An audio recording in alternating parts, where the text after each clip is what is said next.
പാടുമേ. 23 കൊല്ലം കൊണ്ടാണ് ഒരു സമൂഹത്തിന് മാറ്റം ഉണ്ടാക്കുന്നത്. എങ്ങനെയുള്ള സമൂഹമായിരുന്നു? പിറന്നു വീണത് പെണ്ണാണോ? ആ പെണ്ണിനെ കൊണ്ടുപോയി കുഴിച്ചു മൂടിയിരുന്ന സമൂഹമാണ്. പെണ്ണാണെങ്കിൽ കൊണ്ടുപോയി കുഴിച്ചു മൂടിയിരുന്ന സമൂഹമാണ്. ആ സമൂഹത്തെയാണല്ലോ അല്ലാഹുവിന്റെ ഹബീബ് മുഹമ്മദുനിൽ മുസ്തഫ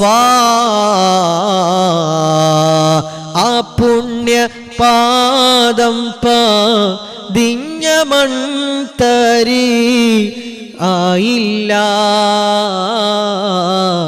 മുത്തിൻ ഖമീസിന് ഗത്തനൂലും ഞാനായില്ല. പുണ്യ റസൂലിന്റെ കാൽപാദം പതിഞ്ഞ